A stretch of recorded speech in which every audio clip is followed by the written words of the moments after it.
So just looking at the website, we're still in this section here. There's just 2 or 3 slides that I need to cover in this set of slides, just 1 or 2 aspects. So one aspect of the DynamoDB service that I want to look at, and then I'll work my way through some of these slides. This week's lab is quite a lot of labs here now. So this is the lab that you've completed already. This is the one that you will work on this week. And depending on how far I get in the second set of slides, you may be able to start into this lab. As you know, the labs are very prescriptive anyway, so it's possible that you could actually work your way through this lab. But we may not have covered all of the material in the lecture today. And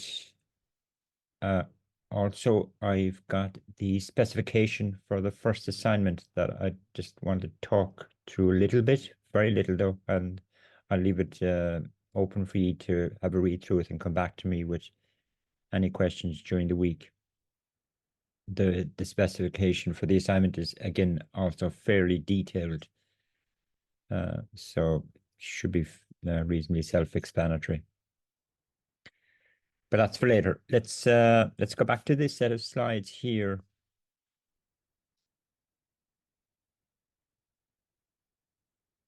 And we have already talked about DynamoDB, and you've played around with it a little bit in the lab. And okay, it's a NoSQL type of database, which you've probably come across before, so there was nothing unusual about that. The thing I want to just focus in on is this slide here. Sorry, this one here, which we already looked at. And in the slide, I'm just saying that there are 3 types of operations that you can do with a DynamoDB. And if we just think in terms of read operations, so you can have a single item type read operation where you essentially specify the exact primary key of the item that you're looking for. And you might remember now that the primary key is either the partition key or it's a combination of the partition key and a sort key. So if you know the exact partition key value and if the table is a composite primary key, you also know the sort key value of the item that you're looking for, then that's a straightforward single item type read request. Query requests only relate to tables whose primary key is a combination of a partition key and a sort key. They don't make sense in the case of the other type of tables where it just has a partition key as its primary key. You see, you must remember now that unlike something like SQL, which you would be familiar with from relational databases, SQL allows you to query a database on the basis of any attribute of the various records in that database, but you don't have that luxury with DynamoDB. You can only query a DynamoDB table on the basis of the primary key and a range of values for the sort key. So again, a query only relates to tables whose primary key is a combination of a partition key and a sort key. And a query type read request in it, did we do one in the lab last week? You may not have actually done any query type requests in the lab, but you will certainly be doing it in this week's lab. But for now, I can tell you that in a query request, what you can say is, give me all of the items from table A, where the partition key is equal to an exact value, and the sort key, you can specify a range of values. And the DynamoDB service will return the matching collection of items linked to that query. All of the items must come from the same partition though. And that's inbuilt with the way you specify partition keys and sort keys anyway. They won't come from a range of partitions. That's a query request. The third type of request is a scan request, and a scan request, read request, is essentially saying, give me all of the records from the table. And so that will be across all of the partitions for that table. So clearly it's a fairly inefficient type operation, and you should try and minimize how many the amount of time that you need to do a scan. But back to query, okay? So let's pick up the story there. And again, this is a slide we've already covered, but this is kind of reinforcing the points I've already been making, right? That the query can only be based on the primary key, where the primary key is a combination of partition key and sort key. And a query request, you can only say, I want the partition. I'm only looking for records where the partition key is an exact value. So it's the equals operator. But for the sort key, you can specify a range of values. And the range can be specified using these standard less than or equal to, greater than, etc. operators. Clearly, that only works, though, if the sort key is a numeric key. Between is also applies to numeric sort keys. So it's between is an upper bound and a lower bound. If the sort key is a string, which it often is, then you can only specify a range in terms of you're only interested in items whose sort key begins with a particular substring. And we will actually see that in action in this week's lab. All I'm saying here, I know I'm covering this some ground we've already covered now, but what I'm saying here is that maybe a query returns quite a large number of items, okay? And again, all of those items will be from the same partition. You can't get away from that. But maybe you're not interested really in all of the items. You're only interested in a subset of them, of the matching items. Well, you can specify a filter to be carried out on the matching set of items, but that filtering is done on the client side. The DynamoDB service itself can't do any filtering. The filtering would usually be based on other attributes of the items, other fields, if you like, in the items. In other words, you know, these attributes over here. You can specify filtering based on those. But remember, the filtering is done on the client side, which means all of the data that match the query, all of the items that match the query, they will all be sent from DynamoDB across the network to your client, and then the filtering will be done on the client side. Okay. That brings us on to something called local secondary indices. And the real reason DynamoDB provides local secondary indices is to allow us to query the database on a number of different angles, if you like. So what is a local secondary index? A local secondary index is an index that's based on an alternative sort key. So you can have a different sort key, partition key combination. The partition key is always the same, though, but you can specify a different sort key. And so if we've got a different sort key, that means we can query on the basis of that sort key combined with the partition key.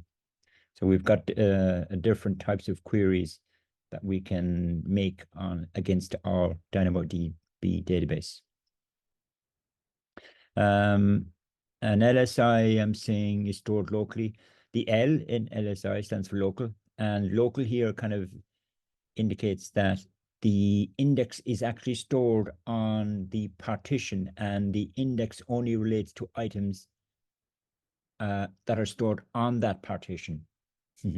If I go back a couple of slides to, where is it? This one, yeah. Remember I told you about the way a DynamoDB table, now admittedly for very large tables, it's broken up into a number of partitions. Now what we can now say is that on a partition will be items, and if there are local secondary indices for this table, the local secondary index will be on each partition will have a local secondary index, and the local secondary index, the entries in that LSI will only relate to items on this partition. Okay, that's the way LSIs work. You also have something called global secondary indices, which I'm not going to look at, and we don't need to know about them.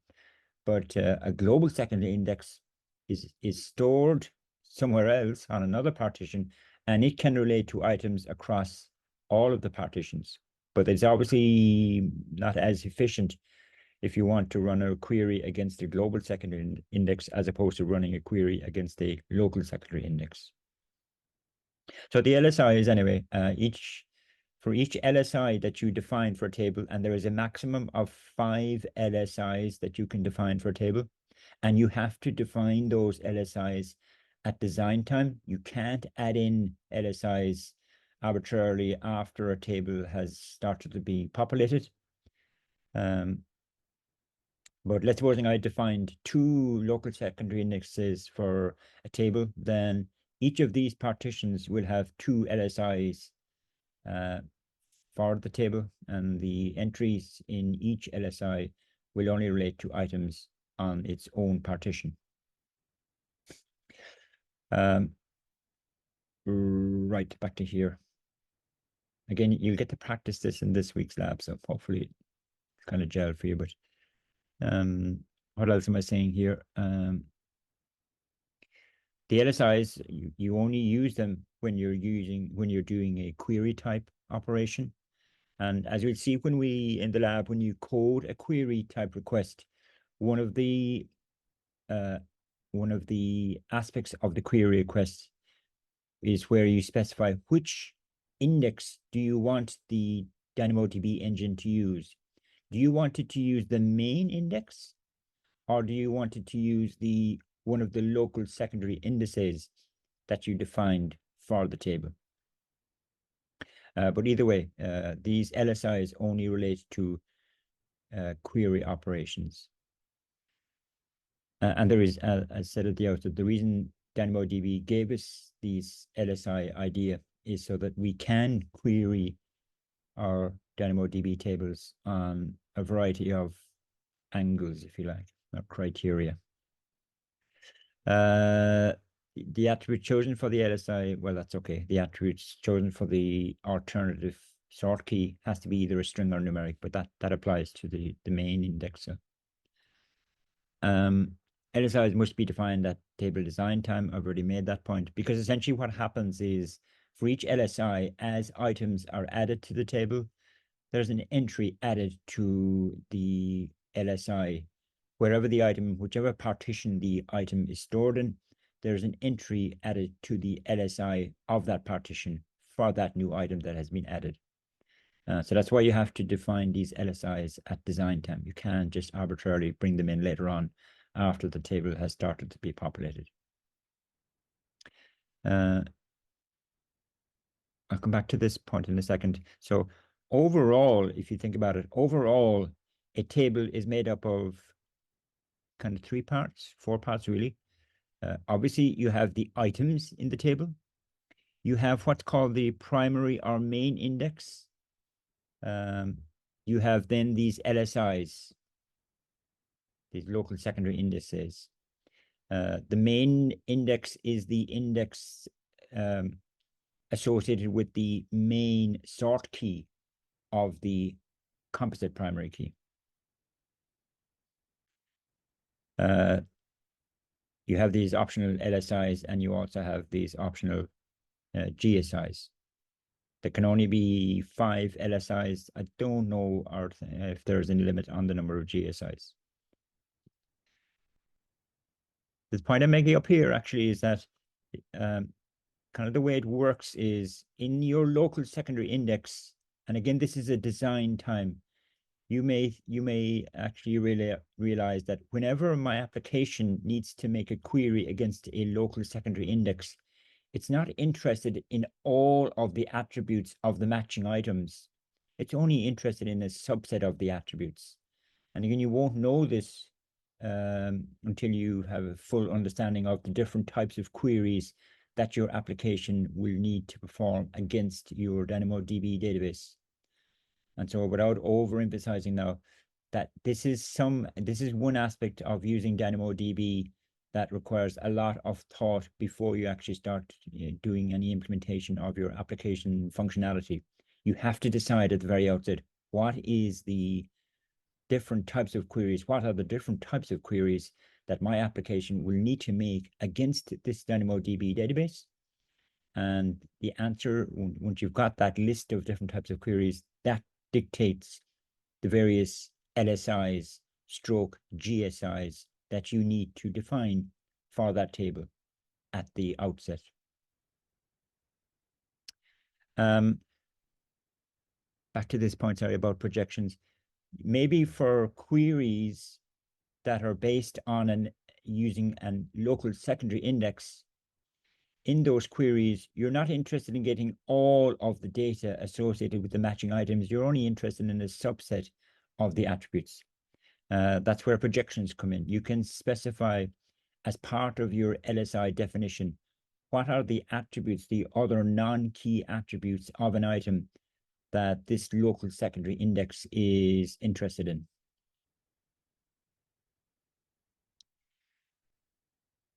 Just by way of an example, and I'll be honest, I just grabbed this straight out of the DynamoDB online documentations, but let's supposing we've got a table that contains discussion threads items, right? So each item is a discussion thread. And for this table, I've decided that the partition key is the forum name. And okay, they've decided that the forums are just the names of the various AWS services. Okay. That's the partition key, forum name, a string in this case. Usually the partition key is a numeric value, but it doesn't have to be. It's a string. The sort key, let's call it the main sort key, is the subject associated with a particular discussion thread. Okay, so it's a string. And there are other attributes as well. So these are the non-primary key attributes for this table. This looks like there are two, but we could imagine there are many more, right? So based on this, right, the only types of queries that I can perform against this table is, for example, give me all of the items for the S3 forum, where the subject begins with a particular substring, right? Whatever it is. The substrings in the example here aren't very useful to us, or the subjects, sorry, aren't very useful, but where the subject begins with a particular substring. And so that type of query will return a list of matching items, okay? They all relate to S3, but it's only those where the subject begins with a particular substring. That's the only type of query that I can perform against this table. But supposing I want to be able to query this table based on, I want all of the items for the S3 service. Again, you have to be specific about the partition key value. All of the items for the S3 service, sorry, all of the discussion threads for the S3 service, where the date of the last post was in 2015, right? I want to be able to query my database in that way. This particular index isn't going to work for me. This particular kind of sort key, partition key, isn't going to allow me to make that kind of request. Whereas if I declare a local secondary index where I'm using the post date as an alternative sort key combined with the partition key, the assumption here is that this combination of forum name and date is going to be unique. That still has to apply. This combination has to be unique. Now I can query my discussion threads table along the lines of give me all of the discussion threads for a particular AWS service, EC2 service, where the date begins with, and my dates here are stored as strings. DynamoDB doesn't support a kind of a native date type, so they're just strings really. And because I'm structured the string in the form of year, month, date, then I could say, give me all of the EC2 discussion threads where the date begins with 2015 in the month of January, let's say. And the DynamoDB engine can understand, well, sorry, I have to tell in that query, I have to say, use the local secondary index to answer this query.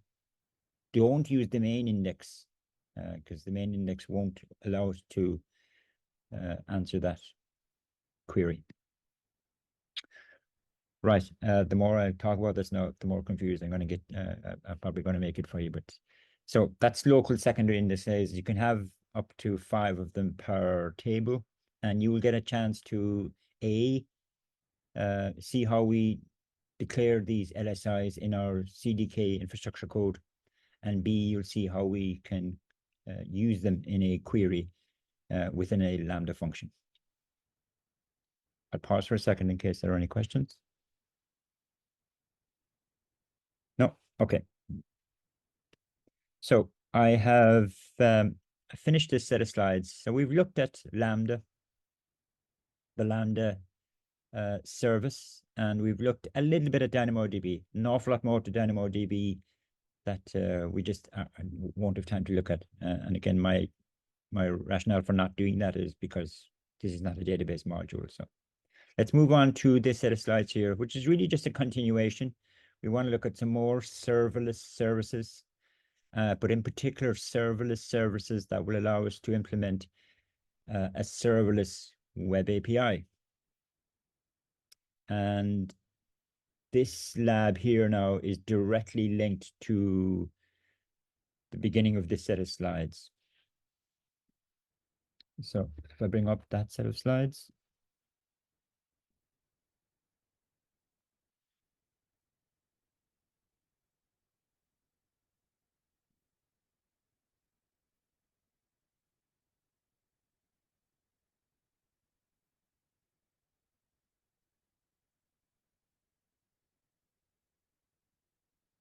Okay, so the service is called API Gateway.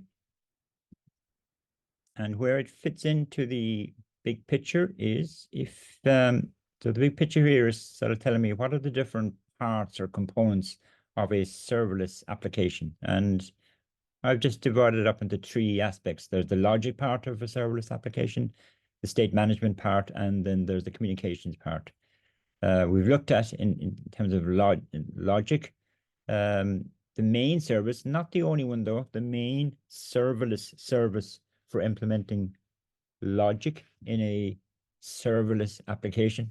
God, how many times we're going to have to say that word, is Lambda, but there are other ones, like there's one called Fargate, which would be used if your logic was implemented using containers like Docker. Anyway, we're not going to look at it, so we know about Lambda. Over on the state management side, that's really what we've been talking about just at the beginning of this lecture. So we'd use something like DynamoDB for implementing some state management aspect to our serverless application. There is a serverless one, or maybe more than one, serverless relational database services as well. But just by the way, but we decided to look at DynamoDB because, you know, you've probably done enough on relational databases at this stage. So to look at non-relational, and you've probably looked at non-relational databases as well. And DynamoDB is kind of in that non-relational space, but there's a lot more to it, as I've already said, which unfortunately we can't look at. You could argue as well that S3 is kind of part of state management as well. On the communication side, communications as in how do we get things to talk to each other within the different components of a service application to interact with each other. And there are a number of services that facilitate that. The only one that we're going to look at in this module is API Gateway, because we are particularly interested in implementing web APIs applications, if you like. And what API Gateway does, or what it allows us to do, is implement your kind of standard classic three-tier web application, where in this case, or web API, yeah, where in this case it's a serverless web API, because API gateway is also serverless. We don't have to create any kind of physical infrastructure. There is physical infrastructure there, but we don't have to create it via CDK. And a three-tier serverless web API we can see it will consist of the kind of client-side facing part will be implemented by API gateway. The logic is implemented by lambdas, and you can imagine now that there are a number of lambdas here. It's not just one lambda that make up our web API, and we've got presumably just one database, and we're going to use DynamoDB. Now, like you have seen from the previous lab that we can generate URLs specific to a lambda, and that means that we can interact directly with a lambda from the client over HTTP. That's possible. But I mean, if you've got 20 lambdas, you don't want to have 20 completely different independent URLs that have to be kind of managed by your client to work out, well, which URL should I be using to talk to which particular lambda. That's kind of where API gateway comes in. It gives us a single point of entry to our set of lambdas that implement the block of functionality associated with our web API. So API gateway, if you like, it kind of proxies the HTTP requests that are coming. It proxies them onto the relevant lambda, and it makes the decision as to which lambda based on how you configure API gateway. So API gateway, I'm saying, is a fully managed, which we now know is kind of byword for serverless. It's a fully managed service for developing web APIs. The web APIs can be REST-based web APIs. They don't have to be, though. Now, hopefully, you've come across REST somewhere along the lines in your undergraduate studies or postgraduate studies. REST, as you know, stands for representational state transfer. Unfortunately, I'm not going to get time to get into it, but essentially what REST does, the REST architecture does, is it informs you as to how you should break up your web API into different parts, where each part is kind of referred to as a resource as well. It uses the word resource, and we also use the word endpoint. I'm not going to get into the design side of REST APIs. I'll essentially kind of give you the design in the labs, and I'll give you the design in the assignment that I'm going to give you. So you don't need to necessarily concern yourself with that side of it. But anyway, so API gateway, it kind of understands this whole REST architecture for a web API. Now, there's an awful lot to API gateway that we won't get to look at. That's kind of a recurring theme of any service that I've been discussing, unfortunately. But for example, API gateway supports the WebSocket protocol. So you could have server-side push going on back to your client. You can get API gateway to deal with that. You can have different versions of your API running in parallel. You can support different development environments, dev, prov, test, or whatever you want to call them.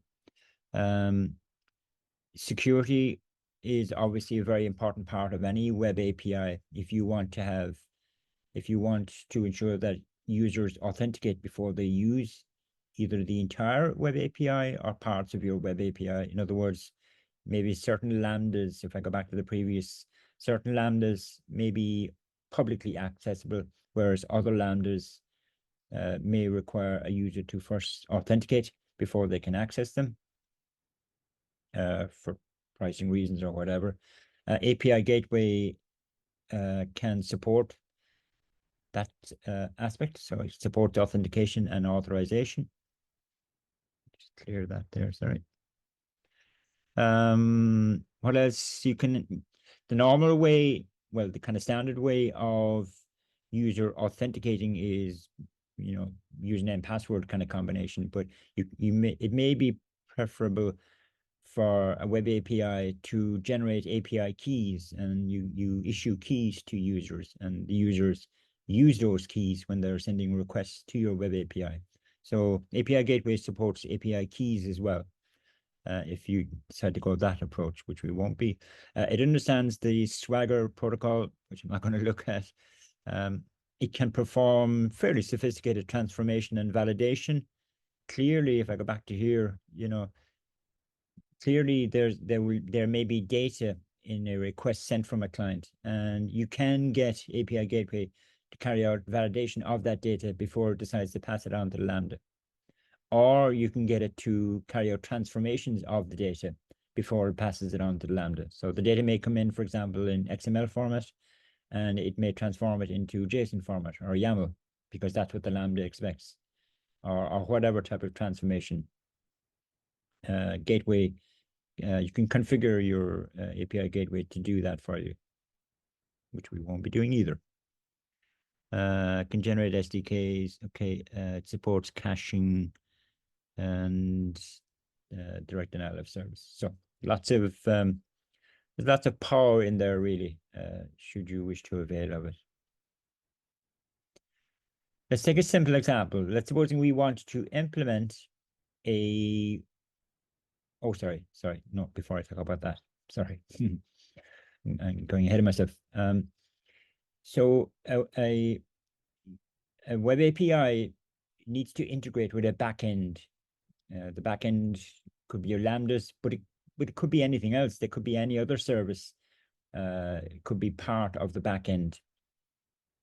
And so you need to tell API Gateway what is the nature of the backend that you are integrating with. Okay, and there are 5 types of integrations supported by API Gateway.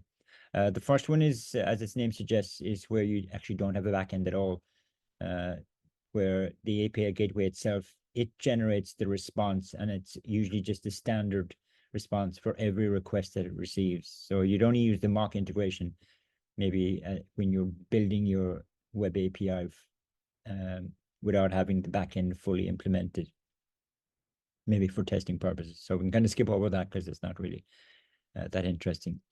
Now, unfortunately, when you read up on these integration types, they're kind of given different names depending on what article or blog you're looking at. So I've decided to stick with these names anyway. So the HTTP, what I'm calling the HTTP AWS integration, that's where your backend is probably something other than Lambda. So in the image I'm showing you at the bottom here, I have what's called an SQSQ. SQS is another AWS service that supports messaging. Okay, and you can integrate API Gateway with an SQSQ. So that means the requests that come in from your client, they're passed into an SQSQ. Maybe there's something else over here on the right that's reading those entries that are put into the SQSQ. It's usually actually Lambda, as it turns out. But now, if your backend, so this is the backend in this case, is something other than AWS Lambda, then you need to, in the API Gateway, you need to express how is a HTTP request, how is it transformed into a form that is suitable for placing inside or being passed on to this backend service.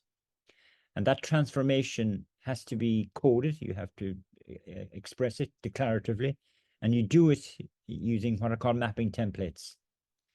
These mapping templates are, I think they're usually written in YAML, or possibly no, it's definitely it's a form of YAML, let's just say, not YAML directly.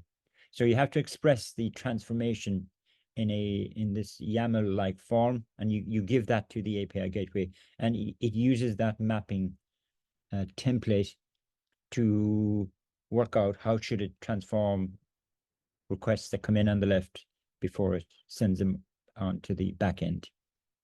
They're actually quite verbose and quite difficult to write and read, but fortunately we won't need to go near them.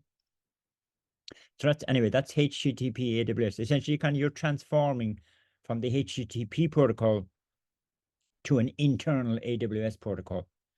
I guess that's where that kind of name comes from. That just dawned on me just there right now, but yeah. The next type of integration is the one that we are interested in, which is called AWS proxy.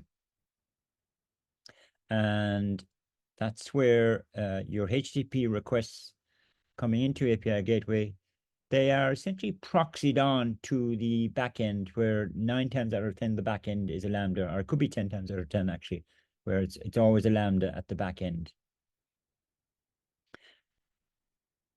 Although we know now that to trigger a Lambda, it receives an event object. So the event object is a representation, or within that event object needs to be all of the information that's contained within the HTTP request. And that includes the headers, HTTP headers, and possibly a query string. If they are part of the HTTP request, then they need to be made available to my Lambda somewhere inside the event object. Unfortunately, because we've got this integration type, this specific integration type, which is poorly named, admittedly, it's just called AWS proxy. But if you tell API Gateway, look, use the AWS proxy integration type here, then it will know it will know that it's a HTTP request comes in. It's always HTTP, as it turns out, but it will also know that it needs to take all of the HTTP headers, request headers, and include them in the event object that's sent to the Lambda.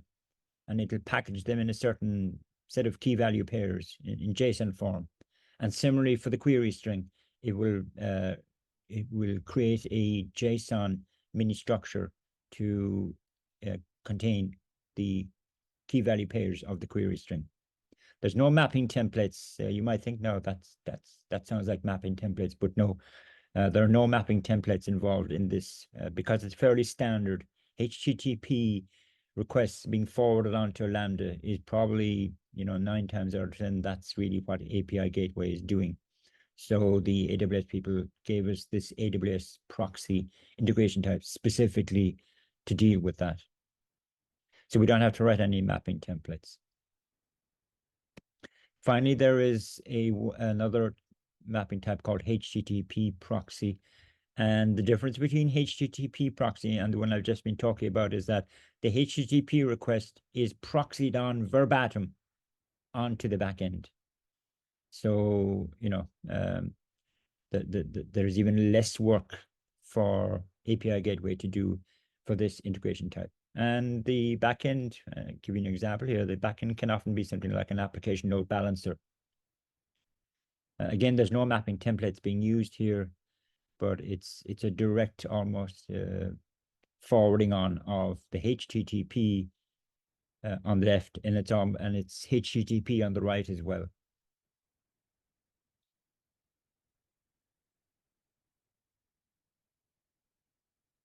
CORS is an important part of any web API, and you have to express in your infrastructure code for your web API.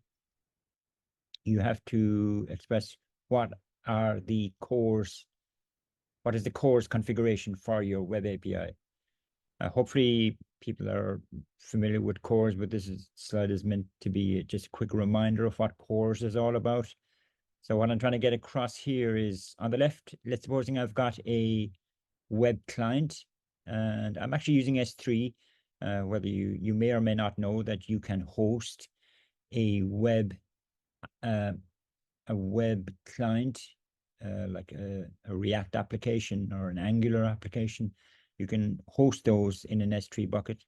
But whether it's hosted in S3 or not, it's not really that important. The important point is the web application, let's supposing that's its domain name, okay?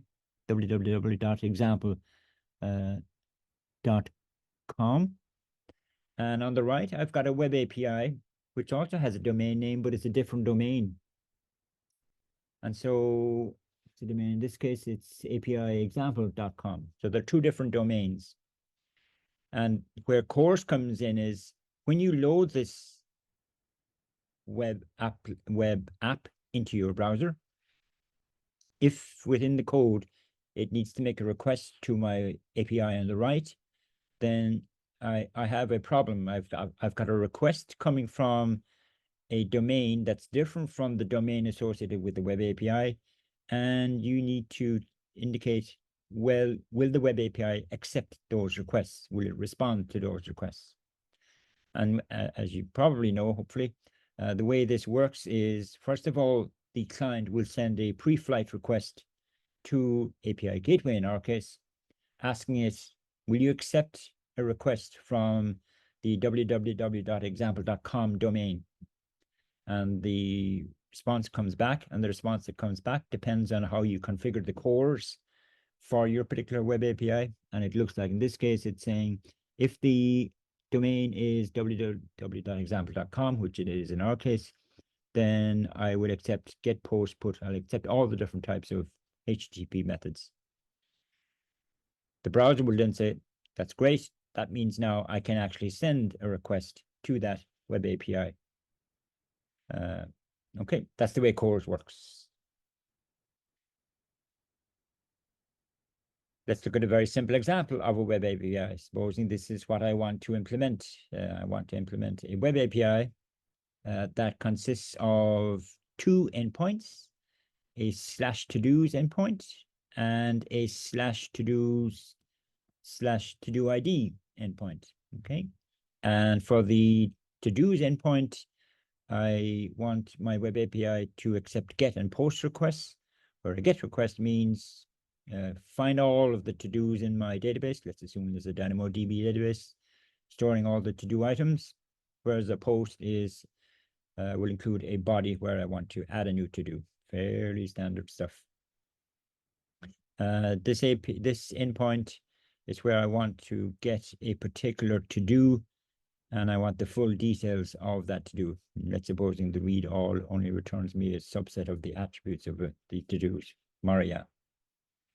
Okay, so it's a web API. It's RESTful, technically speaking, because it satisfies in terms of the endpoint paths. You know, they only contain nouns, not verbs, all this kind of stuff, which I won't get into it.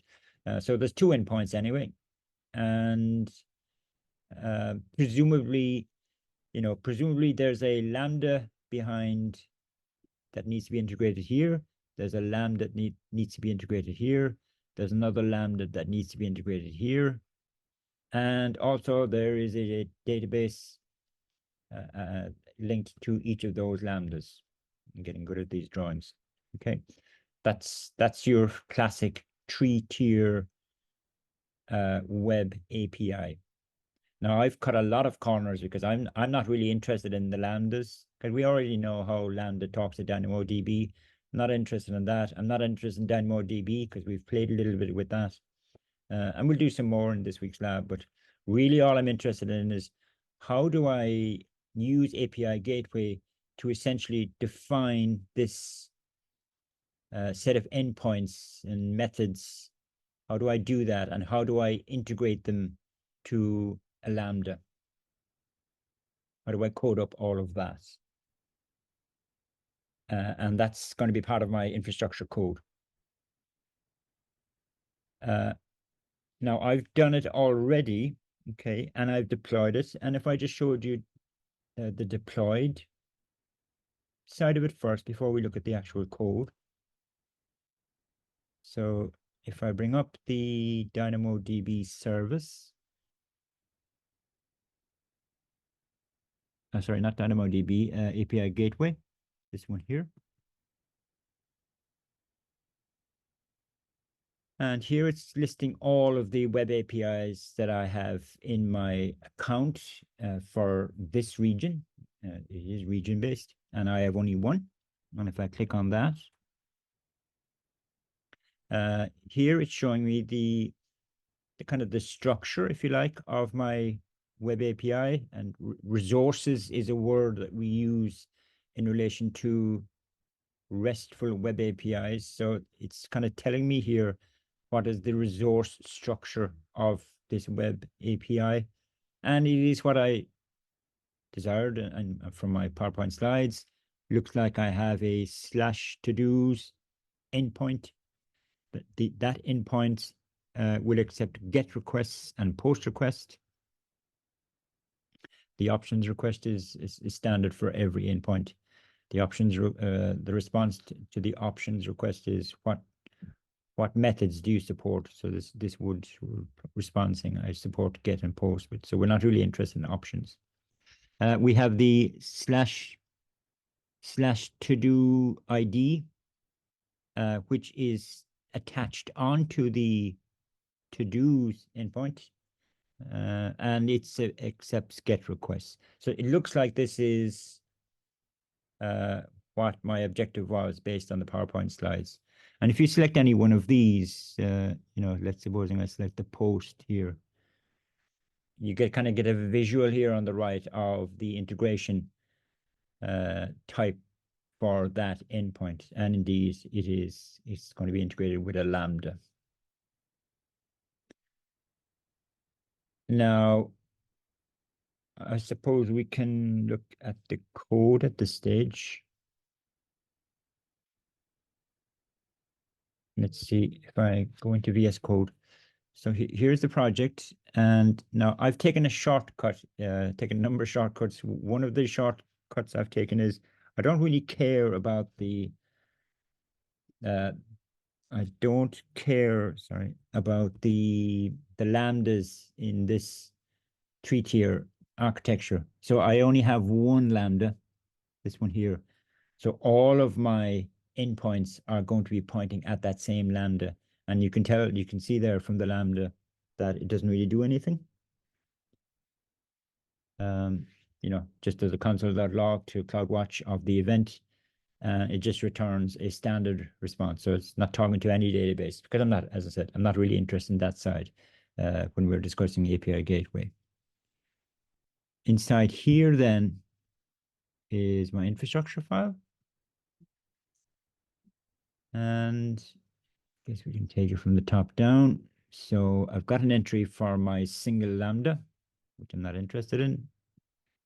And then I've got the actual API gateway stuff. Here I'm creating, if you like, an empty web API, RESTful web API, giving it a name. I am saying, well, this is the stage name, the stage type, stage name, I suppose, associated with this web API sorry, my clicking isn't good, is the dev stage. That's not really of that importance. Here's the core setting. Again, it's fully open to requests from anywhere, but you do have to specify a core setting for your web API.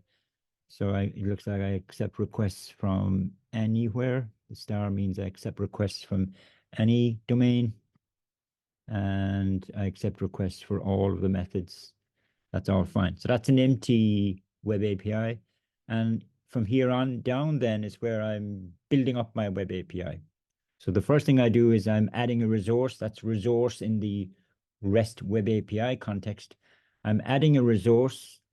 The path name of the resource is to-dos, and I'm adding it to the root of my web API. In other words, to the first slash in my web API. That's just adding a resource.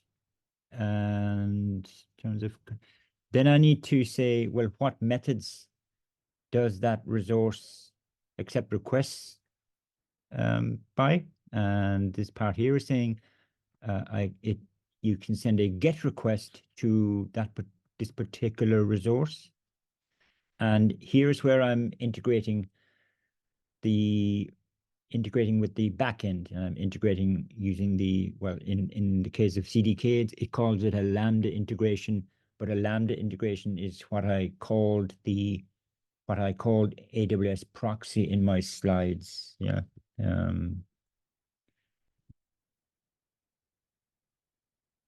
AWS proxy.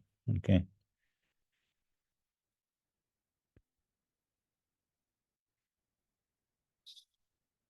So, right, I'm integrating it with my Lambda backend, which, as we know, doesn't do anything.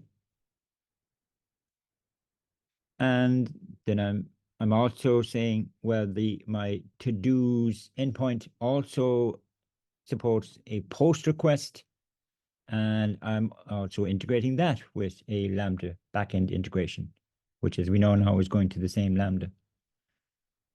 Here, I'm defining a new endpoint. I'm adding a new endpoint or a new resource to my web API. I'm adding it, though, I'm not adding it to the root. I'm adding it to the endpoint that I've already defined. So it's been tagged on to the /todos.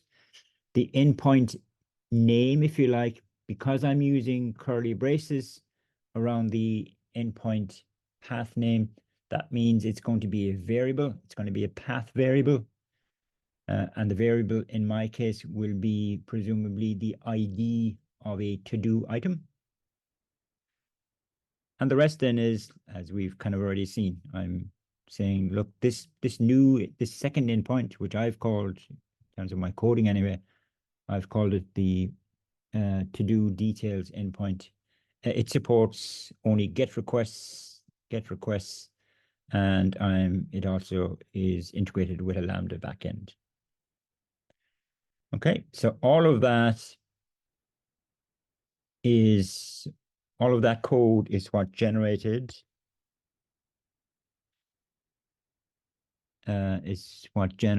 this here. Yeah. Now, when I deploy this, is it there? Yeah. When I deploy it,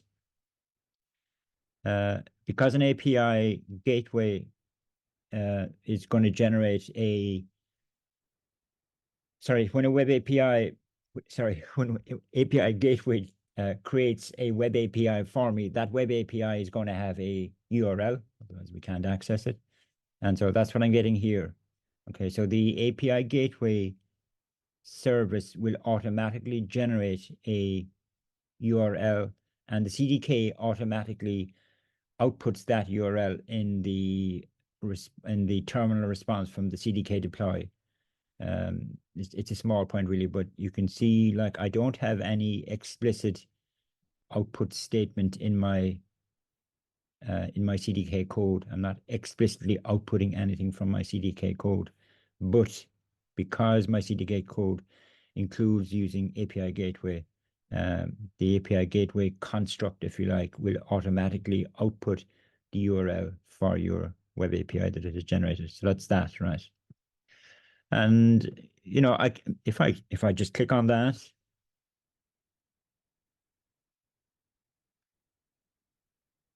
now the reason I'm getting this odd kind of message is because I don't have in my API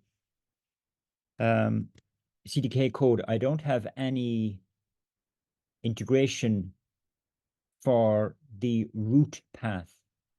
Okay, which is why I'm getting this kind of unexpected kind of response back here. It doesn't really make any sense. But if I add on /todos onto the end of this,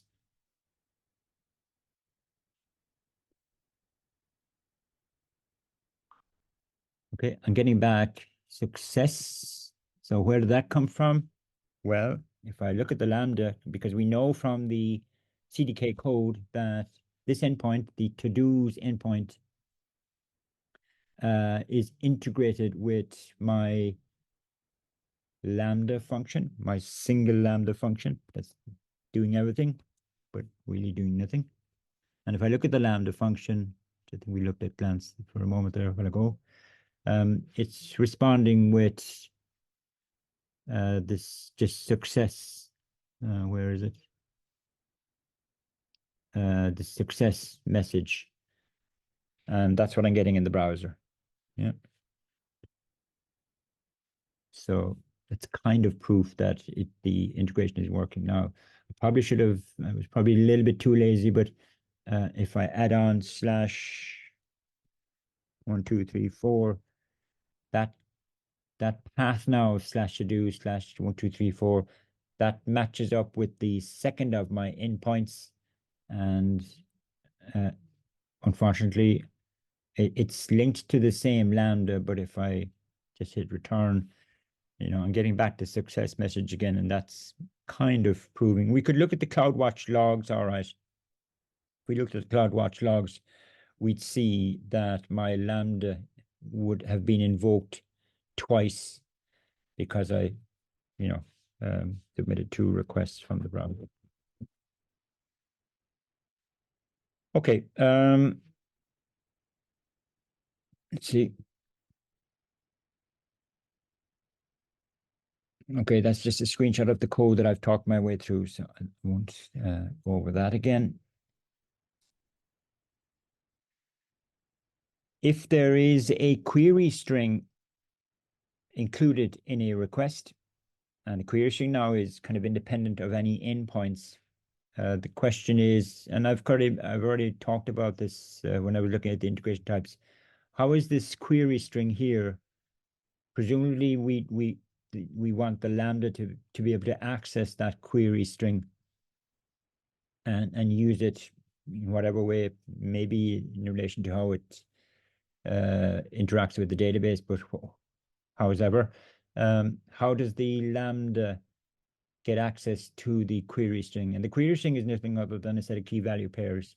And when I was talking about the integration types, I said that if you're using the AWS proxy integration, then API Gateway will take the query string and package it as a JSON structure and include it in the event object that's made available to your Lambda. And the screenshot I'm showing you from CloudWatch logs, when I did a console log of the event object associated with the Lambda that's being used in this web API, here we can see the query string within the event object, and it has the data, if you like, that's contained that was contained in the actual HTTP query string, and it's got them. They're in a nice set of key value pairs, so it's easy for our Lambda to extract these values and do whatever it needs to do with them. So that's query strings, how your Lambda can get at query strings in a request. If a request includes what's called a path variable, and in the case of our to-dos web API, when the path is /todos /something, the something here is to-do ID. That's what it's meant to represent, let's say, the ID of a to-do. So how does my Lambda get access to this value here? And again, the answer is it will be put into the event object that's actually created by API Gateway. And we can see it, where is it? Here.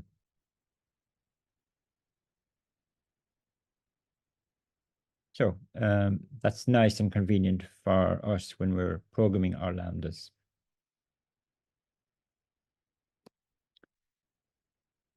Okay, so in this week's lab, you will get to implement a web API again for our kind of movies context. So the API, I think, will accept GET requests for all movies, GET requests for a particular movie. And I think I bring in actors as well into it. And we get to use it from a DynamoDB point of view, local secondary indices, and also from an API gateway and web API context, we get to use query strings and path parameters and all that good stuff. So you can work your way through that lab in your own time this week. And that's about it, really. That's all I want to look at in relation to API gateway. As I said in the opening slide, there's an awful lot more to it, but due to time constraints and other things, we won't get to look at those. So I'll just park API gateway for now.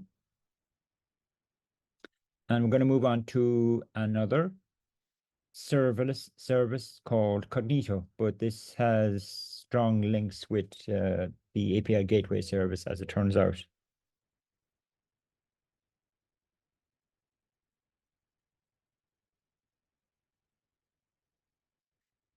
Okay, So I've positioned Cognito up here as part of kind of state management of a serverless application. And in particular, it's for managing essentially your user accounts. Yeah.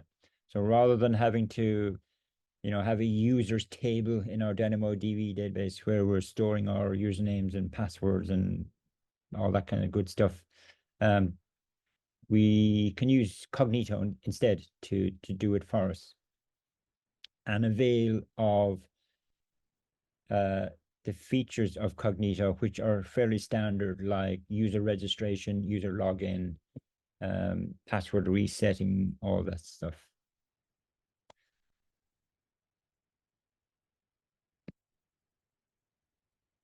So what Cognito is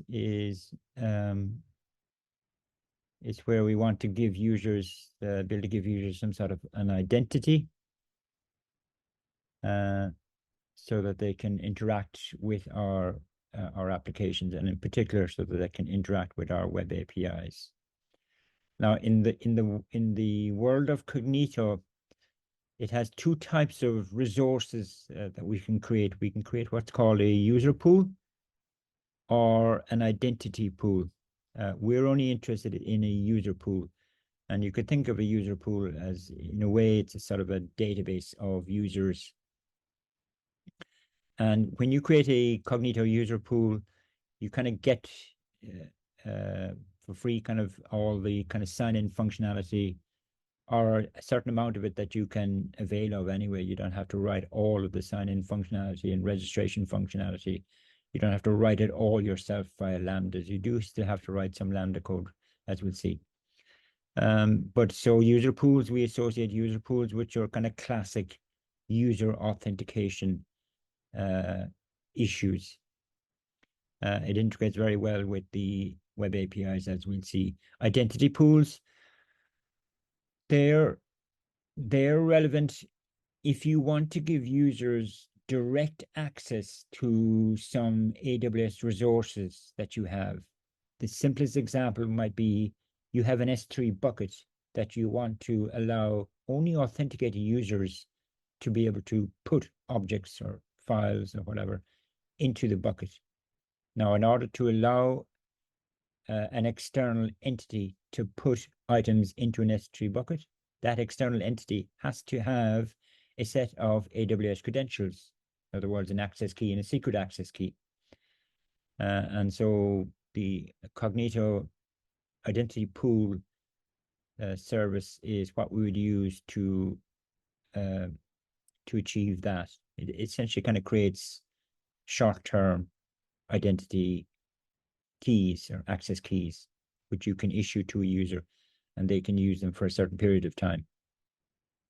But and you can have a combination of user pools and identity pools. So you may well have an application. Let's say it's a web API that has your normal kind of login registration associated with it, but also you have, let's stick with the S3 bucket. You have an S3 bucket that you provide to users to allow them to upload files directly to. And so you need to use a combination of these two types of pools. So anyway, we were going to concentrate on just user pools. When you come across Cognito, you might ask yourself, like, well, what's the difference between Cognito and IAM? Surely IAM is all about identity. I mean, it bears it from the name, like it's all about identity management. And it seemed like that Cognito is kind of overlapping with that. The short answer as to whether you should use Cognito or IAM for managing your user identities is, if you're talking about a large user base, which is typical with a web application, then it's much easier to use something like Cognito. If you've got a very small user base, then using IAM is probably might be appropriate, where you can give each user their set of permanent access keys. So anyway, that's just a very simple compare and contrast between Cognito and IAM. But certainly if it's a web API and it's your standard kind of login type access, then Cognito is the way to go, and Cognito user pools are the way to go.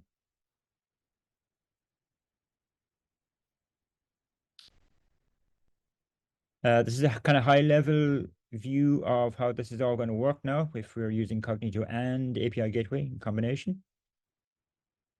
So your client, first of all, interacts with Cognito for the purpose of authentication.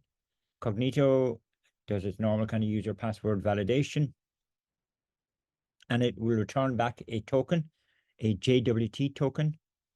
And then your client can use that token to communicate with API Gateway for the purpose of accessing your backend functionality. In the requests that come in, the request will include the token either as a header or as a cookie. And the API Gateway will use that token and give it to Cognito, essentially asking it, is this a valid token? Is this a valid user, in other words? And if it responds successfully, then the request is proxied down to the relevant backend piece of functionality. That's kind of a high level view. If we drill down a little bit further, then this is often how that high level architecture is implemented in a little bit more detail. So you actually you don't have to know, but this is a fairly common architecture for a web API that has authentication built into it. So you actually have two web APIs. One is solely responsible for dealing with authentication related requests. The other one is responsible for dealing with requests relating to your backend functionality. This is my backend functionality here. Some of that functionality here might be publicly accessible, so you don't need to authenticate at all. Others, parts of it is protected or private, which does require authentication. And the flow is fairly straightforward, right? User, first of all, interacts, or the client, more so than the user directly, the client interacts with this API, web API, and this is a standard API that was generated with API Gateway. They authenticate against that, so you can imagine username and passwords being sent in the body of the request. This API via Lambdas is going to talk to Cognito. Cognito does its verification, responds back with a token. Token is sent back to the client, and then the token is used with this web API for the purpose of accessing the backend functionality. And this API, for each request that comes in, it checks to see, does the request include a token? If it does, it uses a Lambda, which we often refer to as the authorizer Lambda, which we write, although there are standard implementations of it that we can avail of. And this Lambda, it talks directly to Cognito for the purpose of validating the token. Yeah, so I probably should have a line connecting this Lambda to Cognito. And if I go back to the website,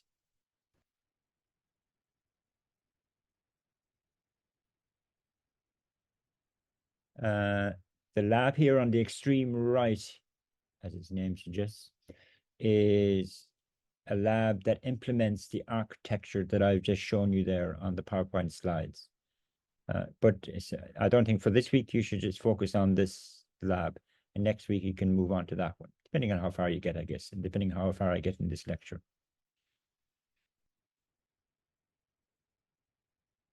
Okay, just let me do something first. So I actually have the architecture that I showed you there is implemented in this project here. And if I just deploy it,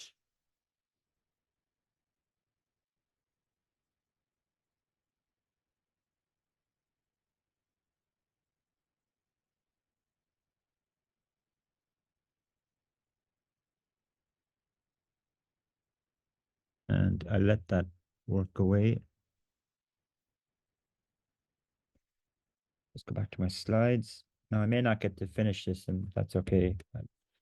I didn't think I'd get to go through all of these slides, and we'll see how far I get. So in terms of your CDK code for the architecture on the previous slide, the first thing I want to do is create a Cognito user pool, and that's what I'm showing you in the code here. So it's pretty straightforward. You have to, as well as creating the pool, so clearly this bit of code creates the Cognito user pool. You also have to create what's called a web client for a user pool, okay? And it's just standard, right? It's boilerplate code, really. Although I suppose the only slightly relevant thing is what authentication flow. There are two authentication flows that you can use, and we're going to use the standard username password authentication flow. You can also define a custom authentication flow, and depending on how much time kind of Frank needs to cover his front end stuff, I may come back at the end of this module and show you an implementation of what might be referred to as a passwordless authentication flow.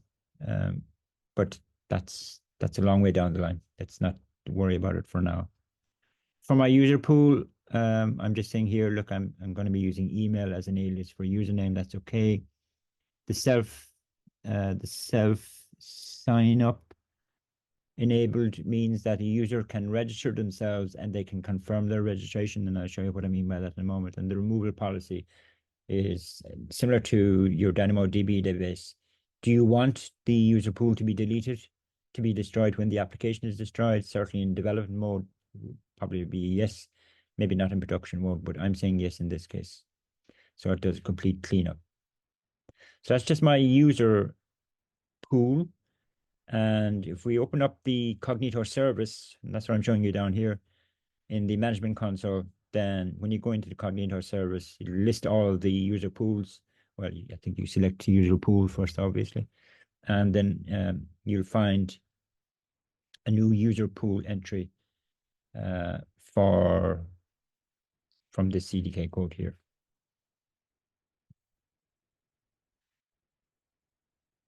Now, so my demo application is going to have two web APIs. The one on the left is the web API that was at the top of my architecture. So I'm kind of sensibly calling it the auth API, takes care of all authentication related requests. The one on the right is representing the API at the bottom of my architecture. It's what I'm calling the application API. So it's the one that has the backend functionality. Now, we're not really interested in the backend functionality, so I just have two endpoints, one called protected and one called protected and one called public. And as the name suggests, you don't need to be authenticated to access the public endpoint. You do have to be to access the protected endpoint. On the auth API, it has lots of endpoints, and the names kind of reflect what the endpoints are linked to. So if you take auth slash where is it, auth slash sign up, that's essentially the endpoint the client uses when they're registering a user. There's a sign out one, there's a sign, where is it, auth slash sign in, auth slash confirmation is confirming your registration, as we'll see. So there's a number of endpoints for that API. Here I'm showing you that there are quite a number of lambdas, and most of them are concerned with implementing the authentication logic. And you can tell from the names of the lambdas what each one is dealing with. So each of these lambdas is integrated with one of the endpoints on this side here. These two down here, protected and private, they're the two lambdas linked to, integrated with the endpoints of my application API. Just check to see, is my deployment complete? Okay, so my deployment is completed. And because I've got two web APIs in my architecture, then I've got two URLs. This URL is for the app API, and this URL is for the auth API.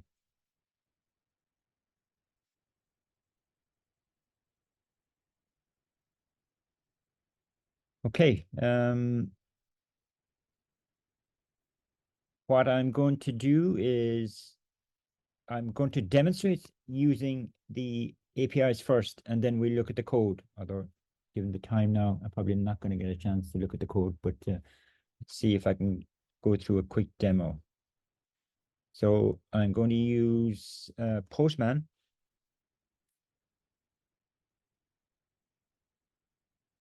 And you'll be working your way through this in the Cognito lab whenever you get to work your way through that.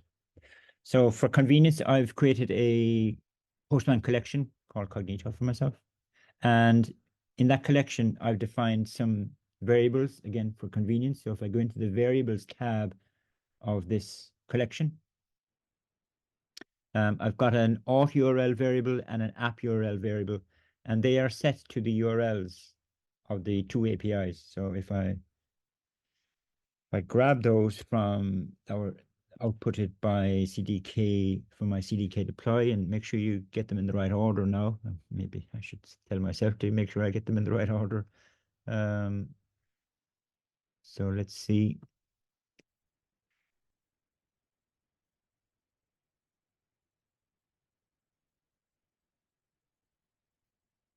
What have I done? Where's all that coming from?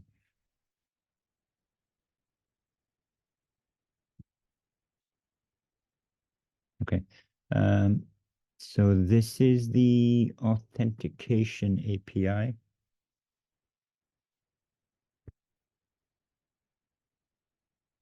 So that goes here.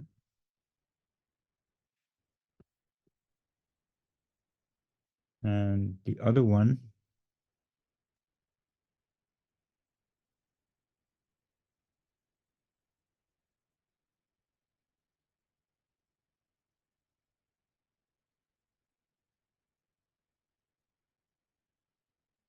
in one sense now, these are just two standard web APIs. You can have any number of web APIs for a single application. Just happens to be that one of my APIs deals only with auth requests and the other one deals with all of the app requests.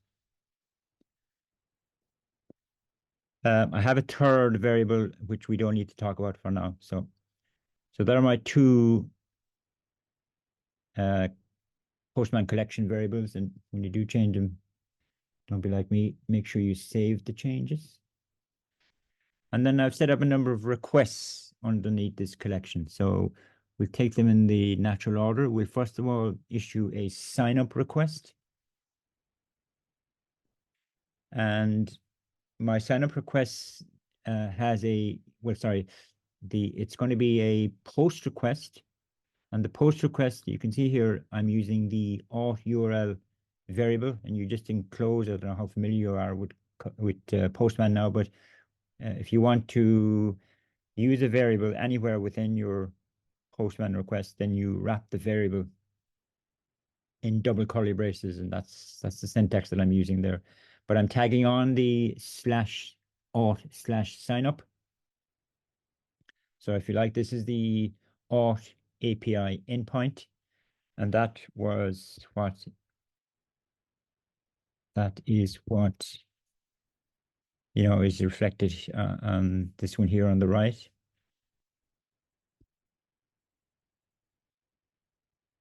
And it's a post request, and the body of the request is made up of three parts: the username that I've chosen, the password that I've chosen, and I need to include an email as well. And the email is going to be used by Cognito to send an email to me, where that email will include a code, and I will use that code as part of my confirmation request to confirm that I am a legitimate user. I'm the owner of the email address, and I'm proving that by returning back the code that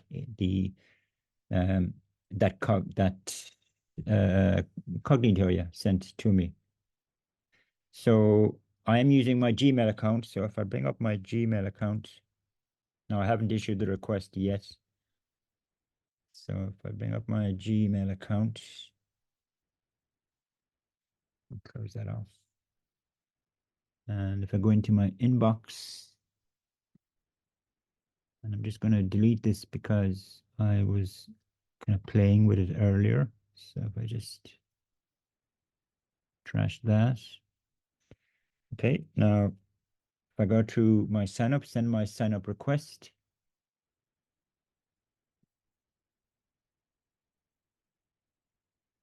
And I got a 200 response, but so the sign up request was successful. And if I now switch over to AWS console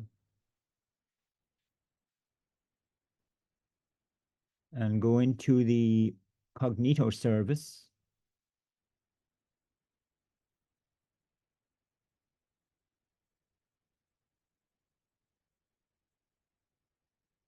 select user pools. Here's my user pool. And I can see that there is one user that has signed up. But this user is as yet unconfirmed. Now, how do I make that user a confirmed user? Well, the way Cognito works for the particular authentication flow that I've chosen for my user pool, um, what Cognito has done is it has sent an email to the account that I provided in my registration, which is this one here. And did I receive it? Let's do a refresh.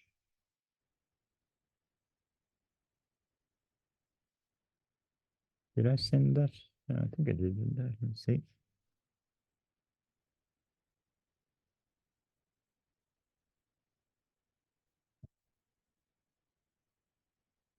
There should be an email, but You have one in spam. Maybe that's it. pardon? You have one in spam. Maybe that's it. Well, it normally sends it to, where's my spam?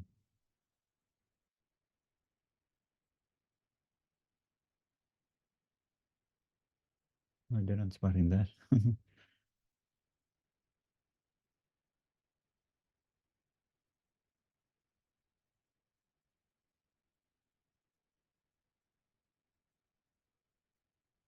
Oh yeah, yeah.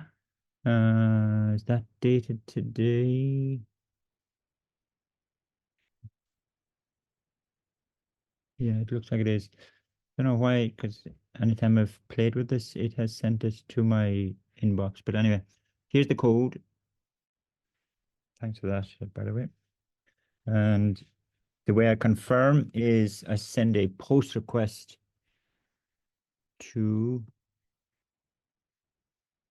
send the post request again to the auth URL, but to this endpoint. And again, the endpoint was based on the design that I've decided for the web API. And in the post request body, I include the username and the code that was sent to me by AWS.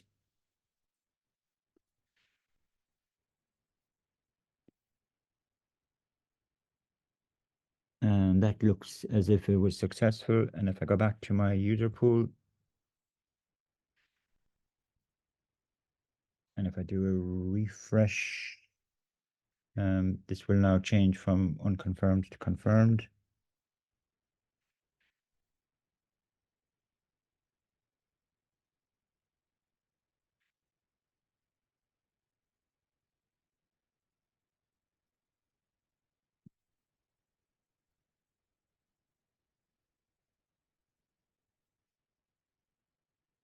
Okay, so it's now a confirmed user. Again, that's part of the auth flow that I chose for this user pool. So now I'm authenticated. Next, I'm registered. Now I want to log in. So login is a post request to, again, to the auth URL with this endpoint. It's a post request and it's your usual username and password. So if I send that, when I send an authentication request, I'm going to be returned, provided it's valid, a JWT token. Now, I'm including the token in the HTTP response that comes back from the Lambda, which wouldn't be standard, maybe. You would tend to include the token either in a response header or in a cookie. And I've actually included it in a cookie that is returned back by by a Lambda, which I've written and haven't shown to you yet. So let's just send the request. So there's the JWT token in the actual HTTP response. But if I go into the cookies, set of cookies that were included in the response in Postman, I called the cookie, the key for the cookie I decided was token. So if I select that cookie, and there's only one, here's the JWT token. So now I'm just going to grab this because I want to use this. I want to use this token in any subsequent requests that I send to the app API. And again, just for convenience, I've decided to make it one of my in my Postman collection variables. So if I bring up the variables tab again, so again, I've called this variable token, which I didn't have to, but I'll set it to the actual cookie. So that's now a valid cookie that I can use within a certain time constraint. Again, make sure you do a save. And now, supposing I want to access my protected functionality. So now I'm going to send a request to the bottom API here, bottom web API, but I'm going to include a token that was issued to me by the top part, and this API is going to use this authorizer Lambda. It's going to pass it the token essentially that was, and by the way, I'm going to include the token as a cookie in the request. This Lambda is going to check with Cognito to validate the token. And if it's valid, then the bottom API is going to forward the request on to the relevant Lambda at the back end. The Lambda in this case,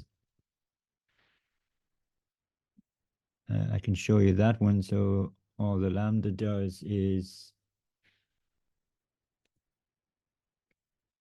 responds back with this in the response. So that's enough for us to see that it got through. There's a lot of CDK code now I've not shown you. I appreciate that, but let's just finish off the demo. So protected, and so here's so I'm going to be sending a GET request to this URL. Note it's the app URL this time, and it's this particular endpoint. And I'm also including headers in this request. There's no body. The important header is, which you have to declare, is the cookies header. And my cookies HTTP header, its value is taken from the token Postman variable that I've defined at the collection level. Okay, so that all looks good. So if I send that request, okay, that looks good because that's the response that the Lambda returns back. And to prove to you that the authentication is actually working, if I go into if I kind of mess up my token intentionally, so if I go in here and if I make a change to the token, let's supposing I just get rid of the E there at the beginning of the token. That's enough to make it an invalid token. Save it.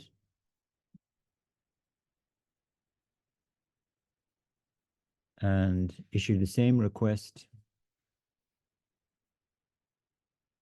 Okay, so The error message now is actually coming from, it's coming from API gateway. I go back to my architecture.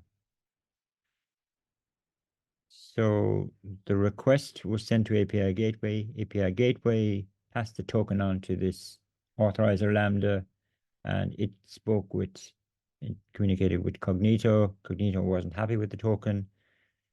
Lambda, essentially what the Lambda does, as you'll see, is it generates an IAM policy on the fly, essentially saying deny access to the backend for this particular request. And so API gateway then responds back with the error message that you just saw. Right, so there's a lot going on there, really. Now, where are we on time?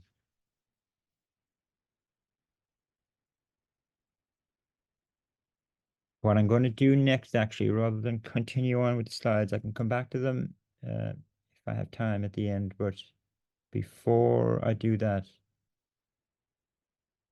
I'm going to briefly switch over to Moodle. For some reason, I can't load Moodle into Chrome today. So if you go to this module, you probably haven't actually accessed this module at all so far on Moodle, but if you go into the module anyway, and if you can't see it, get in touch with me and I'll enroll you on Moodle. There's only one section in the Moodle module, and it's the assessment section. And you can see there I've published a specification for the first assignment and a completion date. And so if we click on the assignment itself, now, surprise, surprise, the objective is to design and develop a secure, what I'm calling a secure serverless web API. So that's using both API Gateway, Lambda, DynamoDB, and Cognito. And I've just, arbitrarily decided that, look, it's movie reviews is the nature of the functionality that is being fronted by my web API. And we'll try and tie that, well, we'll do harder than try really, but we'll tie it into the front end React development stuff that you'll be doing with Frank later on in this module. Completion date, 22nd, what is it, 22nd of March. It's going to be worth 40%. So the second assignment is actually going to be worth 60%, but the second assignment will include integrating this back end with the front end. So I probably will need to have one more lecture with you on week 12, talk a little bit about that, but you can ignore all that for now. Deliverables are fairly predictable. It's very important that you maintain a Git log right throughout this project. So every time you sit down and do some work, whether it be for 30 minutes or 2 hours, make sure that you do commits on a very regular basis. I don't want to see a repo that has 3 commits all in the last week. I need regular commits, please. And I'm giving you a detailed specification for the API. Okay. So this is why I didn't get into the nature of the REST architecture and REST design. I'm actually giving you the design of the endpoints. So I won't go through all of them, but I'll just start my way through them. So the API needs to support post requests to this particular endpoint /movie/reviews. And the purpose of this endpoint is to allow a user to upload a review for a movie. And the body of the review will contain the things you might expect: a movie ID, the reviewer's name. We decided to use reviewer's name now rather than reviewer IDs. There won't be a notion of a reviewer's ID. The content of the review and the rating, I think. The GET request to /movies/movie ID/reviews. So that request should return all of the reviews for a particular movie. So we're obviously going to have a reviews table in our DynamoDB table. A get request to /movies/movie ID /reviews/min rating is meant to return all the reviews for a particular movie that are greater than a particular minimum rating. So rating is stored in a review as well. And movie get request to movie/reviews/reviews/reviewer name, sorry, yeah. Just returns a review written by a particular reviewer. And so on it goes, right? I'm not going to go through all of them. As well as supporting, so that's essentially our functionality, if you like. You're meant to implement authentication as well. And really, I think when you've completed the Cognito lab, you'll be able to take pretty much all of that. And I'm happy for you to take all of that and stitch it into your into this application. So you can reuse a lot of that code. And in fact, probably 99% of it, really. I've arbitrarily decided that from an authorization point of view, the only authorized endpoints should be post and put endpoints. And there's only one of each, really. We have a post to this endpoint, and we have a put request to this endpoint, put being where you're allowing the user to update a review. Now, okay. Amazon translation, if you look at the last endpoint, this one here, right? So the endpoint is a get request to /reviews/reviewer name /movie ID /translate, and then there's a query string part.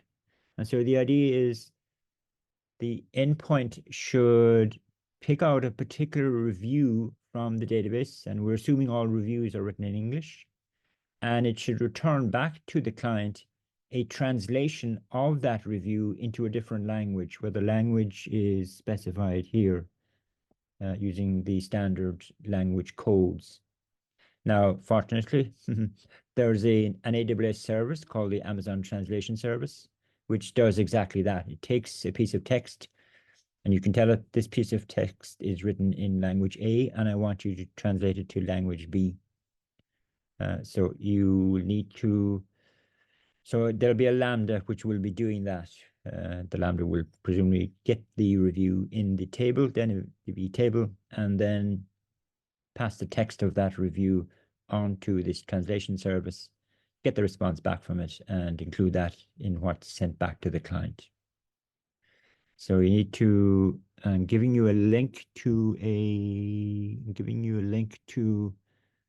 YouTube video that talks a little bit about that. So probably would be worth your while to watch that video.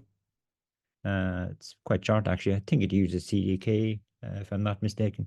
It's a while since I looked at it, but it uses the CDK as part of it. So you'll get a lot of help from that. DynamoDB side of things, I'm giving you a lot here as well. I'm telling you exactly, there's just going to be one table. And the table, these are the various attributes of each item in the table. I'm telling you that the table's partition key is movie ID. And there are these other attributes as well. I am telling you that you can assume that a reviewer will not write two reviews of the same movie. So a combination of movie ID and reviewer name, and as I said there a while ago, for no particular reason, we don't have a notion of a reviewer ID. Okay, it's just a reviewer names.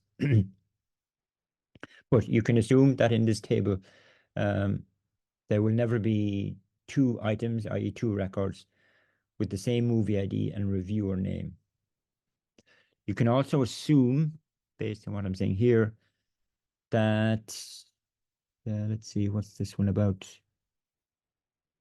Oh yeah, you can assume that there will never be two reviews of the same movie with the same review date.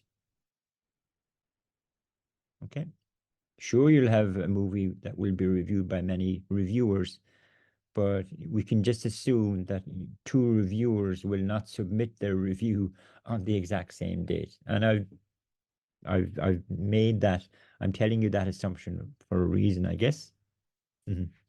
But anyway, you can assume that. In terms of other aspects of the table design, you need to come up with that based on what I'm telling you kind of here. The grading spectrum, to get a good pass, you just need to implement you need to implement most of the HTTP get endpoints, and you need to implement the post endpoint.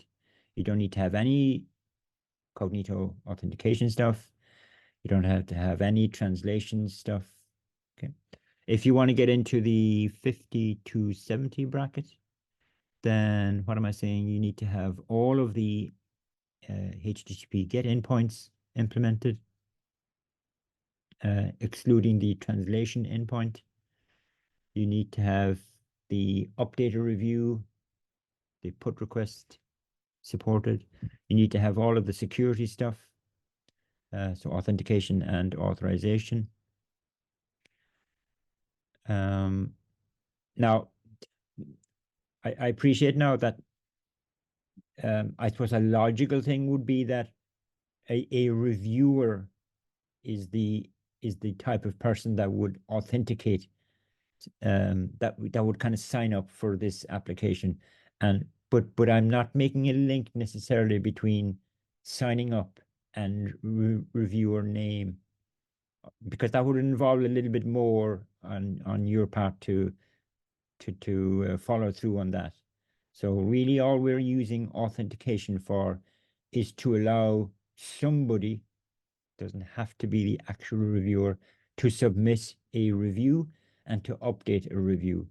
There isn't a kind of a cross check between, well, are you the actual person who wrote this review?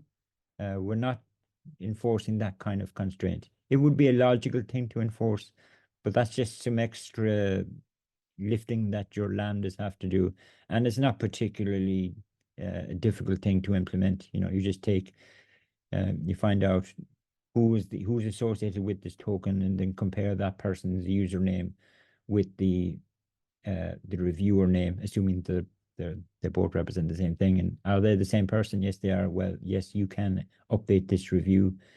Otherwise, you can't. I'm not requiring you to do any of that. Authentication is simply to only allow somebody that has registered for this application to post a review, and also to update a review, even though they may not be the originator of the review. In the 70 to 80 bracket, bring in the translation stuff. And also, you see, from a CDK point of view, all of our applications, we haven't written many of them, but all of our CDK apps so far have been what you would call, what are called single stack apps. But you can break an application up into multiple stacks. And by doing that, then you can actually deploy each mini stack in isolation. That's probably what happens in reality for large applications. So, every time you make a change to the application, you don't have to redeploy the entire stack, the entire application. You can just redeploy the stack that you've changed. So, what you would need to do is read up, first of all, a little bit on this notion of multi-stack apps, and then break up your app into at least 2, or let's say three stacks. And you can arbitrarily decide what's the dividing line between each of the stacks. I won't be necessarily concerned with, well, did you make a wise choice in terms of how you broke the application up into multiple stacks? All I'm interested in seeing is, have you actually implemented a multiple stack app? So just read up a little bit on that, and take it from me. It's not that difficult really to understand the concept, and A, and B, to implement it. If you're aiming for 80 plus, then I'm telling you to look at the area of Lambda layers. Or if you want to look at some other side of this whole AWS platform, then I'm happy to listen to what you'd like to do. So, you may have quite a bit of experience of AWS, and you may think, I could use service X, maybe S3 or SQS or SNS. I could actually use those services in this application. You think of a place to use them, and you'd like to use them, but we haven't covered any of them. So come and talk to me, and I can say either yea or nay. And in most cases, it would be yes. But if you don't have any experience around AWS, I'm telling you specifically, if you look at this area of Lambda layers, then and apply it to the specification that I've given you. And I can talk a little bit about Lambda layers some other day. I mean, it's a long way down the line. And you can talk to me on Slack or in the labs if you want me to elaborate on Lambda layers. I'd advise you maybe just read up a little bit about it first, not immediately. Tackle all of the other stuff first before you start thinking about, because Lambda layers is something that you can bring in at the back end of the implementation. Now, where are we in time? Okay. I don't know really now. I was wondering how far I'd get today. I was kind of hoping, but not expecting to finish it, which means Frank would be able to move in next week and take over. But let me just go back and look at the slides. So let's see how many.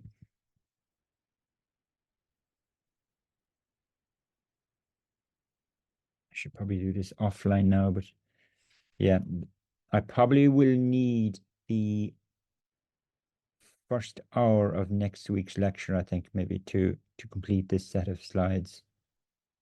And as well, it'll give you an opportunity maybe to come back to me with questions if you have them about the assignment.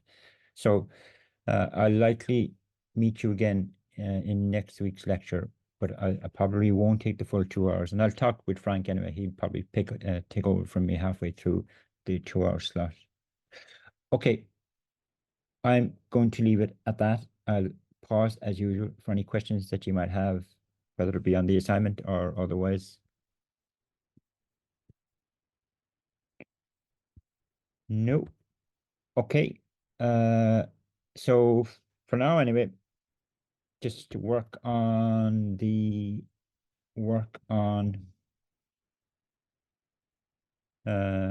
lab here and look at the assignment, then maybe the assignment will make more sense. And if you want to, you can work on this lab, but I'm assuming this lab won't be tackled until next week. Okay, I'll leave it at that. Thanks and bye-bye.